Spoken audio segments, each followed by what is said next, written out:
was awesome. Thank everybody for coming out to the press junket. That was dope. Oh, that was fun. Yeah, it was super fun.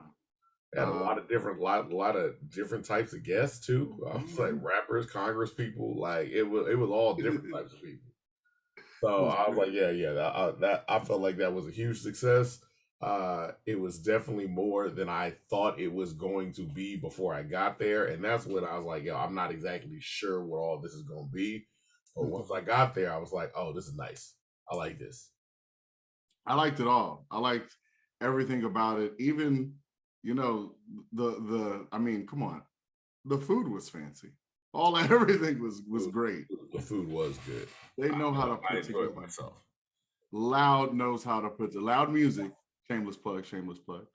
Knows how to put together stuff. No, we're not shills for loud music. We just like it. Yeah. It was really good. Talking about people in Houston, because Houston has a lot of things going on. And we're going to talk about Houston today. We're going to talk about things about the people in Houston that are black and ugly as ever. However, I stay Houston down to my socks. Oh no, it's them again. It's them boys from In My Humble Opinion. It is me. I changed my name. I'm Avery. Just Avery. No Avery Zadius. Zadius is dead. A_VERIII. It's 4 eyes. Quick, I know. You're looking at me like you changed your name. I got a quick question. What was the reason for the name change? Rebranding. I was waiting for rebranding. Oh, okay. Yeah. Okay. You felt like the Highway 6 God. So okay. I'm gonna tell you, you got 3 more. Like you got 3 more. Probably. And we're gonna treat you like Diddy. Like, it is, and I'll take those. Man keeps changing his name, and we was like, nah. We went from Puff to Diddy, and now we're done. Like you call yourself whatever you want. I won't even call that man Sean Combs. His name is Diddy. So you got 3 solid name changes again. I'm Avery though. I don't think I'm gonna change myself. We gonna find out.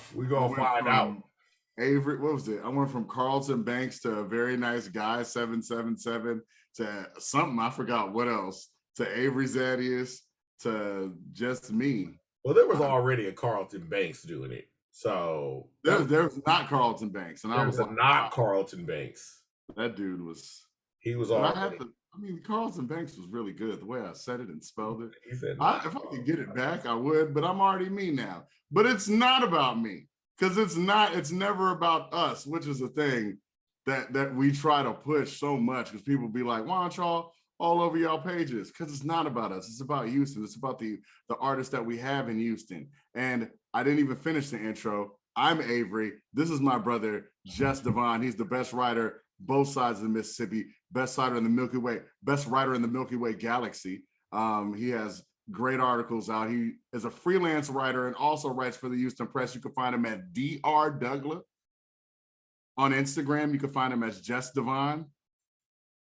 On, what is that, Twitter? You're Jess Devon on Twitter? I think it's Jess Devon on Twitter, and then I think it's Dr. Douglas on everything else. Dr. Douglas on everything else. I got my first article in Houstonia, so that was always good. If y'all like vegetarian food, you should go look at it. And look at this man. That's my brother, y'all. And then send me a DM complaining about how I don't have no taste. I already got one of those. I was like, dang, just go to the spot. I was like, did you try the food? Well, nah, I just heard. I was like, okay.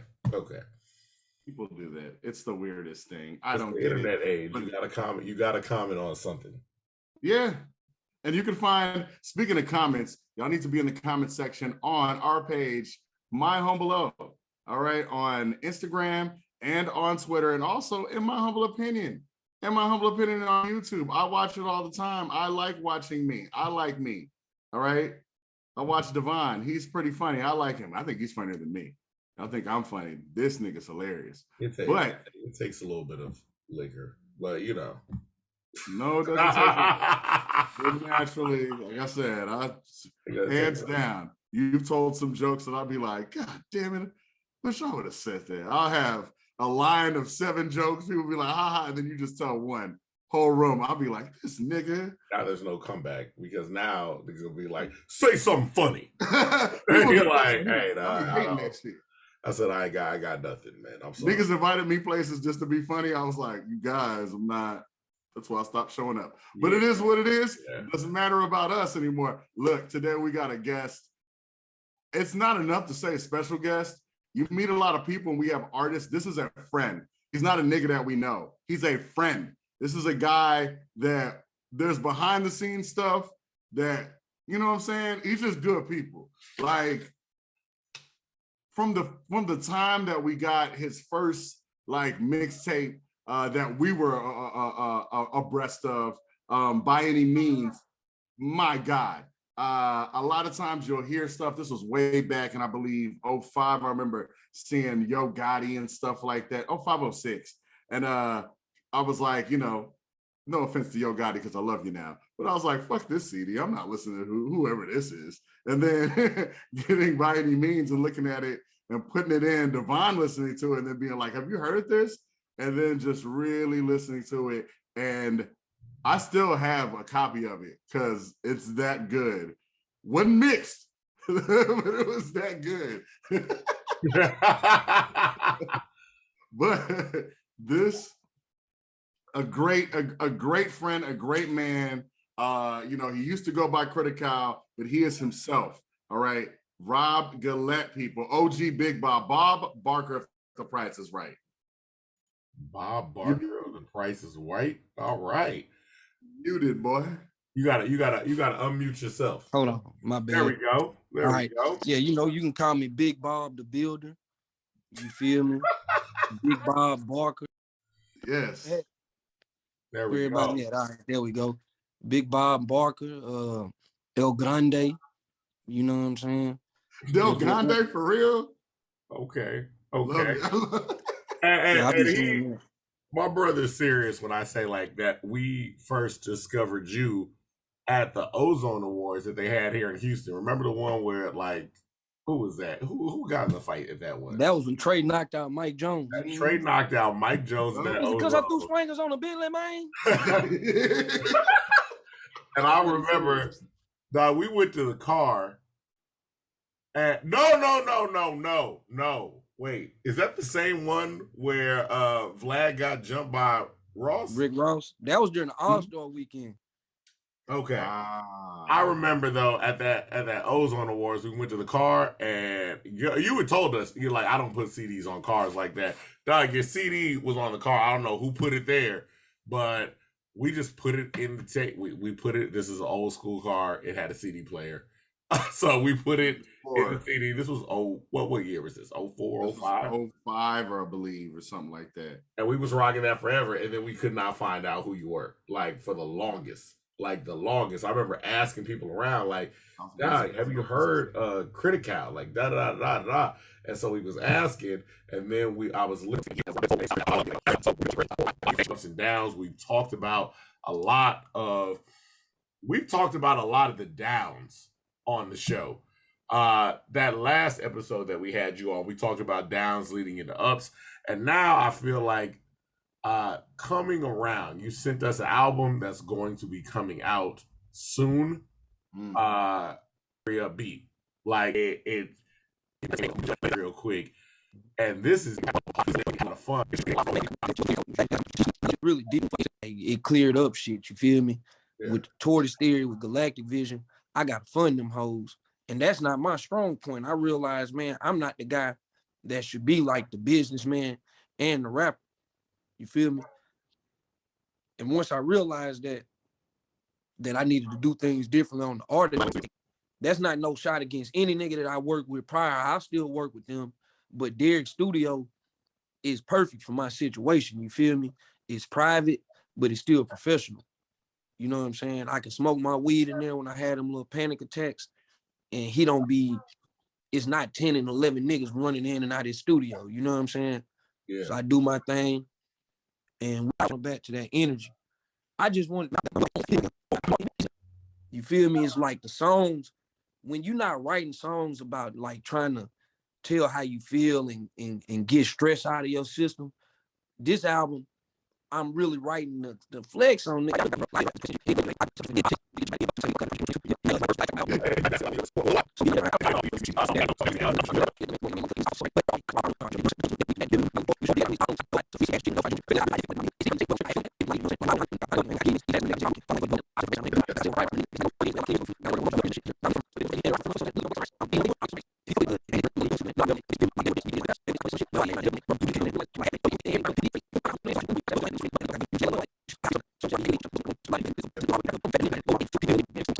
Like, damn, bro, y'all know I'm fucked up mentally right now, and nigga telling me how great about myself they think I am. And then it's like I just started embracing that. And I'm gonna tell y'all something else, man. I believe in God all my life, right? Been in church. I know that, man, I can talk the Bible like a goddamn minister to, like, in some ways. I never really believed in God, like had that faith that he was gonna make it happen for me. And in April, some shit happened. And I was like, man, God, I'm gonna trust you. Like, I'm gonna really trust you. I'm not gonna do what I would normally do. And man, we've been blessed since, and ain't no looking back. So that in itself is just like, man, embracing all of these things, man, and then that new baby coming, like just having that life around, and my kids, my son, his sister, like they get to enjoy that new baby. Mm-hmm. Like me and her mom are on a better path. You feel me? And just a lot of things is like, it ain't no reason to be fucking depressed, really. You know what I'm saying? Well, let's talk about it, man. Because you got an expanding business, you got an expanding family. You said a lot of this album was recorded right after your birthday and the birth of your daughter. Yeah. How much was your daughter being born? How much did that go into the effect of you writing and you creating? It's really only one song on there that I even talk about, the new baby. Yeah. And with all respect to my baby mama, we good now, but when, like, right after, like, we had found out whatever, like, I wasn't here no more, and I felt like it was for unrighteous reasons, man. So if you listen to the Big Bob freestyle on the album, there's some lines where I say, like, what do you say? I came back and got it jumping because my nagging ass woman rather see me in the streets than with my family in comfort. And then they say, what it say? I'm used to it. I come from it, no boo-hoo. When my daughter born, I be standing there with a big smile. And I was like, when she was born, I looked at her, I was like, what I told you, I'm gonna be right here, my nigga. You feel me? I don't even be at home that much no more. I've been at her house since she was born. I probably been at the house 5-6 times, like spending the night. I go there to cook. And I'll be back out here. So it's like a lot of them things, man, it just made it easier to create. And I felt like it was a void of like real hard rap music. You feel me? Like either niggas is on some emo shit, niggas is on some sing-songy shit. You feel me? And or they on like some Benny the Butcher sound. And I didn't want to have that sound for this album. I could have went for that sound. That's like one of my favorite rappers. But I wanted a trap sound that wasn't like just that generic trap sound. Yeah. When you hear like that second record, that High Power, Killer Text flip the sample, then I send the record to George. Man. And let George flip the drums. That high power sample, I was like, Dr. Dre? What you doing it, boy? Yeah, we took it, man. Like, come on, man. We got a sample from Dre, Nas, and we got a motherfucking bounce beat sample on one album. Yes. And it all flow together. The Trigger Man sample. Look at you. And it all flow together. Yeah. And that, bro, I'm telling y'all, man, like, I make music, nigga. Like, I'm confident as fucking saying that, like, not arrogant, but like, bro, I literally, my mama, if you look on the video, the Corner Store Legend video on YouTube, I just seen my mama commented on there. And she said, yeah, this my son, yada, yada. He been doing this since he was 2 years old. It's the truth, nigga. Like, I've only tried to be a rapper. Yeah. The only other thing that I put effort in is being a father. And Rice. Everything. With Rice, I could say I put effort into Rice. I do, because obviously it's paying bills and shit, but it's like the Rice just kind of happened, man. I'm passionate about food. I'm passionate about my business. I'm happy that people like my food. At first, I was kind of like, man, what the fuck, bro? How y'all fucking with me on this food? Nigga, I'm like the best rapper. Nigga, what the fuck, bro? Like, y'all buying this Rice?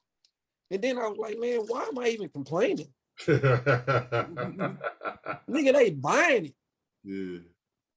At my heart, bro, it was some days, nigga, where it was literally 10, 15 cars in my apartment parking lot waiting on Rice. Yeah. Yeah. I'm like, man, hey, we solid. Even since we done slowed down since the baby born. Every Monday I got an event I'm locked in. I'm still making money, bro. Like, and I'm not even trying this hard right now because we got this baby. We want to make sure mom good. Yeah. We got a 4-year-old. I got to get her to school every day. Shout out to BG, Yum Yum, and Audrey. You know what I'm saying? You know, they doing their thing. Then Robbo, my nigga in 7th grade. And yeah, man, like we just. Now that's the other thing too. Like Robbo knows. Like y'all said, yeah, Robbo was one of the first guests on our podcast. Yeah, his son. So he knows what's going on. What is it like as your daughters are getting older? Not the newest one, but that second to youngest one, as she is figuring out, oh, my dad does music. Because you know she hard to impress. Oh yeah. Well, so the other morning, speaking of military minded, I'm playing the album and shit. And it got the military minded. And the way the song started off, I'm ad-libbing Sunday, Monday. And I look up and she's going, Sunday, Monday. She knows the song. Oh, like yeah. she's saying, she can't say every word, but she like military minded. And I'm like, damn, that's the first time she really then like taking an interest in my music like that. So it's cool. Just she see me as daddy, you know what I'm saying? Yeah. Like that's her daddy. But then when she see me on YouTube and the other night I did a podcast interview and she looking like, wait a minute, what is he doing? So I show her and I'm like, hey baby, I'm talking to these people, like you gotta chill. She's seeing it. I bring her to the studio, obviously. She on the album. And she just interested now, you know what I'm saying? She got that spark. So I don't know what I'm gonna do in terms of her. I got some beats that's like catered to children and shit. I'm finna start jotting some songs down for her. Let's see what we can do for her. Yes. She is you see on. what they're doing on YouTube? Yeah. She's on the album. Views. Yeah, so she, like, at first I was like, man, do I feel like I'm exploiting my kids? Like when I put that shit the other day with Yum Yum. But then I'm like, man, you know what? The reality is all the proceeds going back to them anyway, man. So it'd be one thing if I'm exploiting them and I'm not putting the proceeds back in them. Yeah. Man, hell nah, nigga, these my kids and we gotta eat, nigga. So yeah, y'all can come download my daddy album, man, because it's good. We can, like people find that stuff funny, you feel me? Like, and that's more than anything. I'm like, I just got a bigger personality than people maybe realize. Like I'm not all doom and gloom, my nigga. Like I have fun, you know, like I live a normal life. That's why I've been posting them videos of them hoes bouncing their ass on my head and shit, man. Seeing that too, when I hear TTA and Real Rapper, all I see is Lachey and Chef bouncing their ass all over you. That's what I said. I know that's what when he made these songs, that's what was going on. He was Throw That Ass for Rob is all about the first verse is about being at domain. I can imagine. I'm gonna be honest with you. If you hear certain lines when I say in the section taking Casamigos shots, all the bitches yelling, ow. Like that's what they do. You feel me? Like everybody know I wear polo all the time. You feel me? Like, so it's certain things that like, man, that's just we gets down, we party, man. Like I say, I love them people though, bro. I couldn't imagine that I have a new network of people in my life. But like you mentioned Shay, all of them, if y'all watching this, Shay 380, Kando, Bando, Monet, shit, Chef, who else? Nola.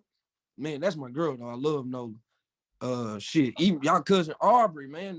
I can't smoke weed with that nigga. Hell no. Hell no. Aubrey. That nigga smoke rapper weed. Nigga, I say I smoke independent rapper weed. He lives a life. He definitely do. Hey, that's my nigga, man. I ain't gonna front, bro. Like, it's funny because he reminds me of y'all. Yeah. But it's like if y'all didn't grow up on Highway 6. That's literally what he is. That nigga.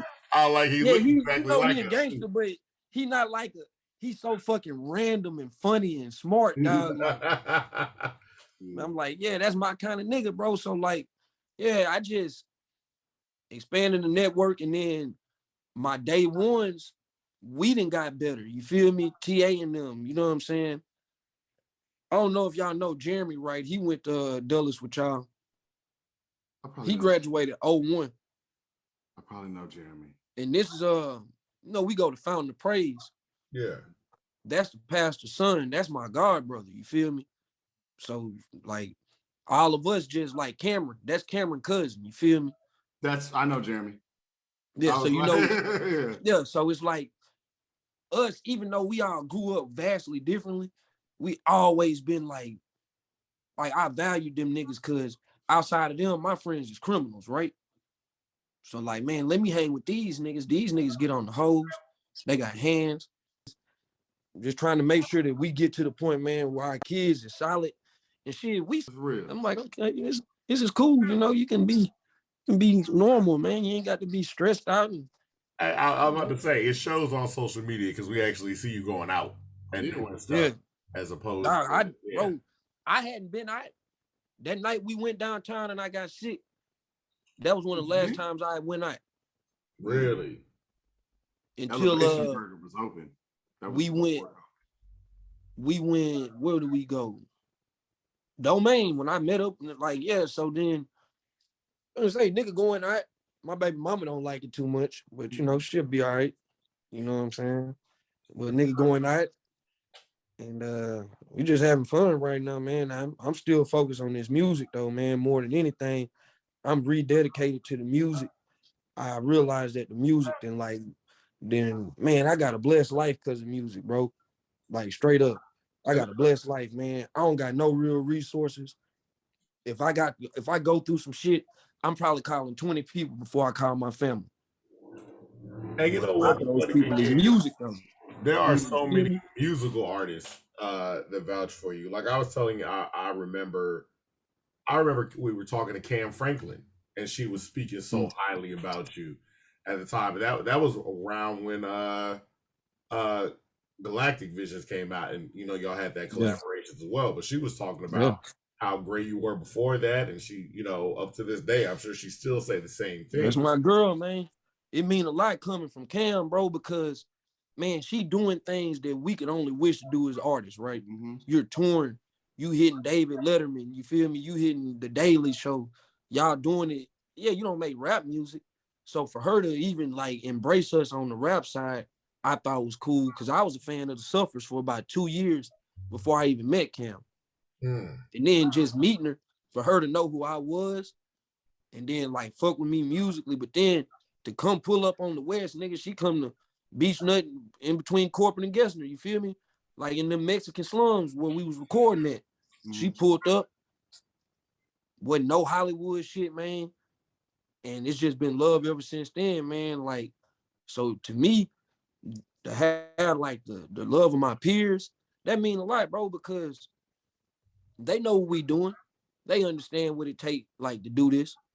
So like when they give you their flowers, give you your flowers, man, that mean a lot to me. Like for real. Why Corner Store Legend?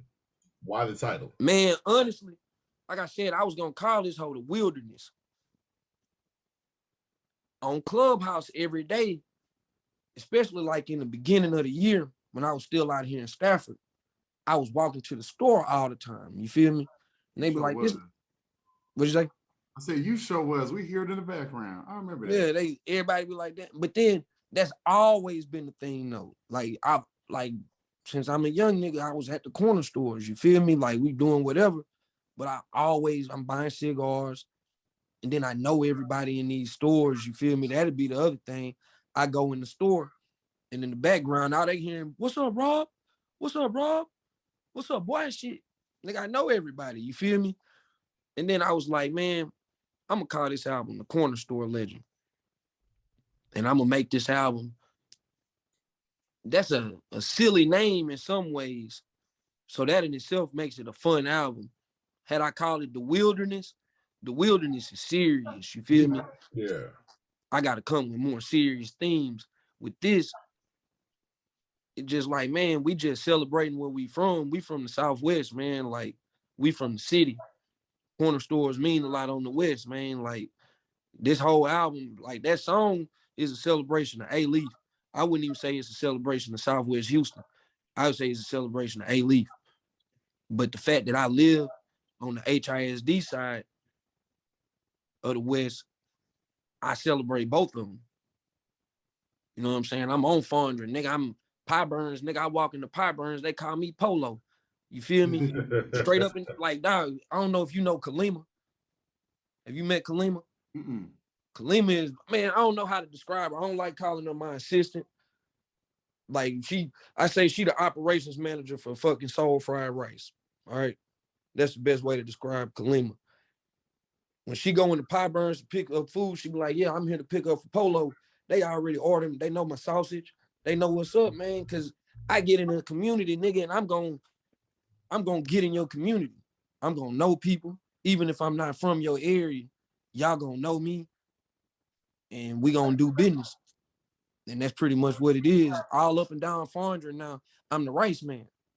And you know what? I guess that's the thing. Why has that always been so? When COVID first hit, you and I were talking, and you were talking about, I mean, the way this rice thing kicked off. You helping feed some of the local young boys that was around because the Chinese food store closed. Yeah. So and wherever you go, you are always tied on, maybe because you're walking around. Like, you always get out and be walking amongst the community. Community is always real strong with you. Yeah. Why has it always been like that for you? I think part of it has to do with the fact that y'all know I ain't originally from this hoe, right? So I don't got like this, I can't call 20, 30 cousins in 3rd Ward or South Park, you feel me? I can't call my granny and go to my granny house in South Park or Sunnyside. All my family is in East Texas. So early on, I understood that I needed people around me for whatever reason. It could be just for friendship, it could be for whatever. I needed to have good relationships with people. And I moved around a lot as a kid. Like, I'm all over the South Side, you feel me? By me, the nature of me being like a talker and an outspoken person, I knew that I gotta, certain in the 90s and shit, you had to be stiff, you feel me? Even if you ain't want to be. So like, I had to flex my nuts, but I knew if I did it in the right way, niggas wouldn't want to like come at me every day. They would want to show love to me because I'm showing love to them. And that's really what it's been, bro. Like, I love my people. I know niggas say that, dog, but I genuinely do love my people, man. I enjoy getting out there talking to people. I enjoy like giving words of encouragement to niggas. It might not be nothing major, bro. Like, I'm telling y'all, during the pandemic, you listen to that song, what's that song, Perspective, with me and George, when they say I was selling hard, filling out applications. Like, man, like, that's really what I was selling crack and doing resumes for niggas and shit, because the old homies didn't know how to use their phones. And I'm showing them, well, look, the work source shut down, bro. Like, but you can still look for a job.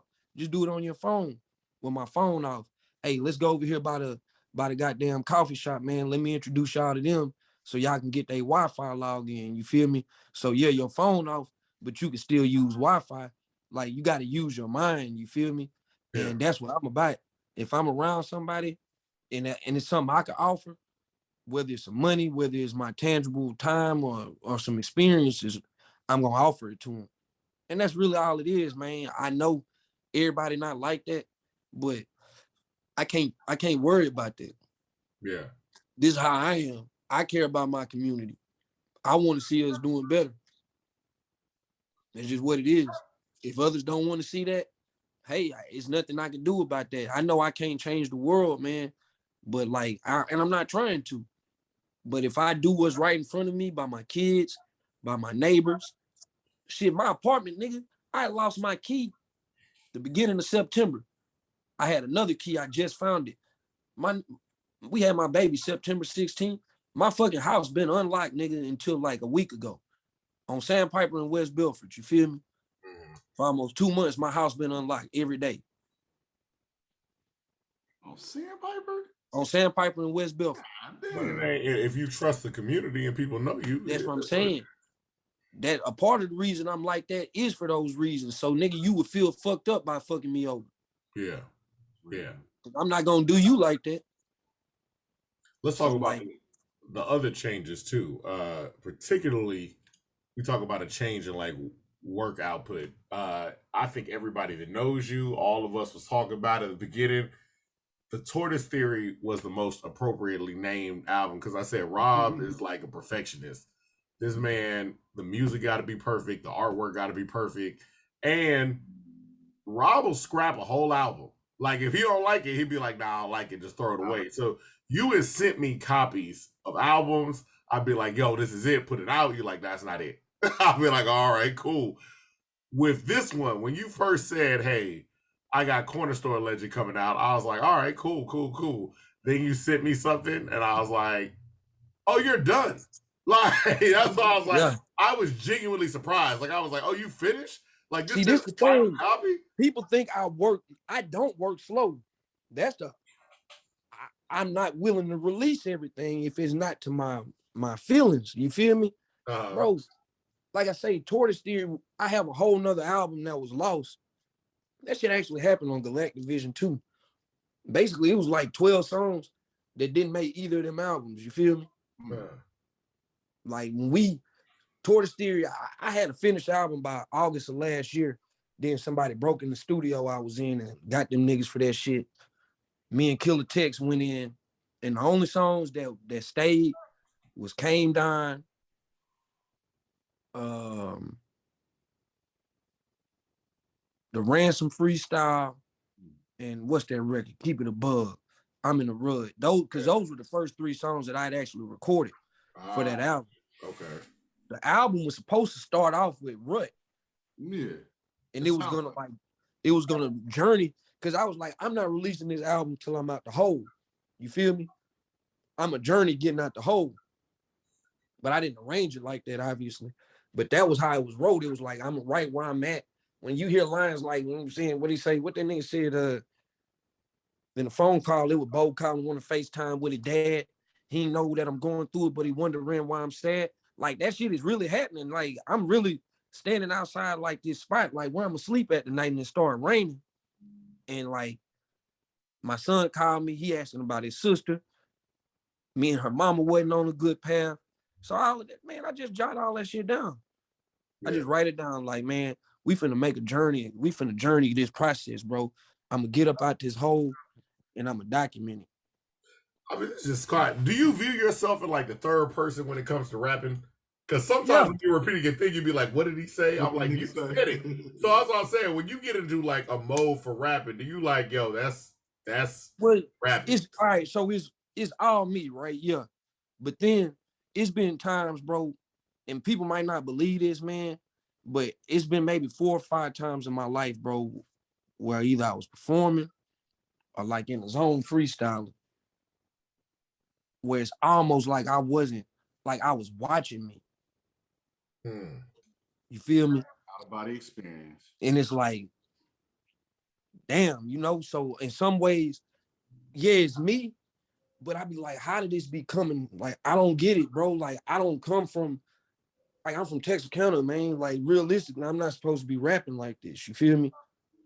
Like, I don't have nobody that really showed me how to rap. I didn't come up under, like, a crew of niggas that was just big homies. Like, nah, nigga, I did this, man. But that's got to be something else. You feel me? To me, that's a higher power. You feel me? Because I look at other people that got gifts that's been at it like for a long time, and they got the same kind of stories, man. Where it's like it's them, but it's not them, if that makes sense. Like, it's something within them empowering them to do that shit. I cannot not rap, my nigga. Like, it's impossible for me. If I lost my voice, I probably would go crazy. Now, when you also talk about, like, you got this album that's going to be coming out with Hash. Yeah. So you got that coming out. Are we going to see more collaborations coming from you? I love possibly to hear you and Cam together again. I love to hear Memoirs of the Kitchen Staff again, man. There's possibly. The issue be, bro, I'm not a nigga that like to send records to people. Okay. I want you to come there with me and let's make the record. And I'm not gonna expect you to come do a free verse if you're not in the studio with me. You feel me? Yeah. Like, so that's really like why I ain't got no features on this album. Niggas wasn't like answering the phone when we couldn't get our schedules. I'm like, fuck it, I ain't gotta wait on niggas. But on the Jedi project, I'ma make sure that I put a few features on there. But honestly, bro, I might start doing a compilation album every year to suffice doing features. Yeah. I want to hear you and D-Lo again. You and D-Lo, when y'all go back and forth. Yeah. I love it. Yeah, it just one of them things, like mainly because of Clubhouse, I talk to this nigga every day. Yeah. You feel me? We just everybody busy, man. Like niggas D-Lo got a fucking business. Mm-hmm. And you got a business too. I got a business. Talk about when you see these rappers now that also have businesses and are still able to rap at such a high level. Is it I feel like I get that vibe from D-Lo where it's like, yeah, I can do this because I have a legitimate business too that's pulling in money. It takes a lot of this stress off me. Yeah, I mean, like not to like tell that man business or nothing like that, man. But like, I just had certain conversations with D-Lo about his business and him feeling like, man, are they gonna understand that if I'm promoting this? Like, who gives a fuck if they understand, bro? You getting money, nigga. Mm-hmm. Yeah. If they can't understand that, man, I'm like, fuck these fans, bro. If y'all think that we supposed to be out here fucking taking penitentiary chances to pay our bills and rap, man, fuck y'all. Yeah. Straight up and down. I don't want you as no fan. If you think that we got to conduct ourselves like that for you to call us real, nigga, that ain't real. Nigga, what's real is D-Lo building that business, nigga. Yeah. What's real is me building this company, leaving shit for our children, nigga. Ain't nothing real about it. Man, straight up and down. Some niggas tried to press me, bro, on my block, nigga, when we shot that video. Really? Yeah. And I was mad, but I had my son with me, one of my best friends, he on parole. I got Kalima with me and the guy that shoot the video, his son with him. So now we not finna act like that, but it's been worked out. Don't get it twisted. Everything good. But the little nigga come, who is you? Like, nigga, you wouldn't know me. Nigga, I'm on Court Glen in 1995, 96, 97, 98, 99, 2000, 2001. You probably was a baby. Yeah. Yeah. I don't know you. So you wouldn't know me. You feel me? OG. But I respect it though. If y'all got some gang politics shit going on, hey, I ain't got no problem coming. Because if I go to any other hood, I'ma tap in first just out of common courtesy. A-Leaf is no point in me why would I tap in A-Leaf? Yeah. To who? I'm gonna check in with myself. Like, nah. But if y'all talking about some gang politics and shit, I can respect that, my nigga. But I can't respect you seeing me with my kid, bro. Absolutely. If we out 10 deep niggas with the tools, hey, come do that. Nigga, you tried to press a nigga with his kids, bro. That's not impressive to me. Yeah, yeah. But it's shit like that. I be like, man, why y'all like this with music, bro? Why y'all like this, man? All we doing is rapping, nigga. Either you gonna like it or you don't like it. It should be nothing more or less, man. You shouldn't be listening to no rapper saying, oh, I need to see if he really living that. The fuck? That's how these niggas is like, come on, man, that shit that happened with Dolph. I don't even like Dolph's music, if I be real with you. But I love Dolph as a businessman. Yeah, yeah. Hey, fellows, y'all know I live a real life, my nigga. Mm-hmm. I don't know how much longer I can do this, bro. My body not cooperating. Okay. I'm being dead serious, man. I'm trying not to start shaking the shit on here. But I mean, thank you very much. That was the perfect end. Nah, but I gotta tell the truth, bro, because the other night I'm doing the podcast, bro, and it was hard, nigga. Like, it was hard, and I'm like, damn, I hope they don't put this out to a lot of people. Then I'm like, hey, y'all, I got health issues, man. Like, I'm not able to continue this. You know what I'm saying? Like, it is what it is. But like, my stomach churning right now, man. Like, my stomach churning. So this is a last message to the people before they end this recording. December 1st, 2021, AD, the year of our Lord. Legend drops. This is the first album that I'm not running through Bandcamp. You feel me? We distributed through Empire, so I'm like a real rapper. Okay. And so run them streams up for me. Go to iTunes and buy that shit. When y'all see some merch on Bandcamp, buy it. And if anybody watching this, they got their coffee mugs. Hey, I just got back in the position where I can actually use the equipment. Okay. This is the equipment. I've been barred from using the equipment for like 7 months. So, now I can use the equipment again. So we're about to get the coffee mugs from the Tortoise Theory. Because I think I still got a coffee mug coming. I got your CDs now. Oh, that's right. You got my phone. You know what? And I always like to ask every artist this, just to see shot in the dark. We doing any vinyl? Man, look, Chavez, RJ, we need vinyl. If it's left up to me, it probably ain't gonna get done. I'm gonna be real with you. I'm not gonna still out on minutes. But I just found a play, man, that I could order 5 at a time for less than $200. Okay. So that's that. I'll be willing to order 10, and knowing that people probably spend $40, $50 on them hoes. Yeah, you gotta sell for me.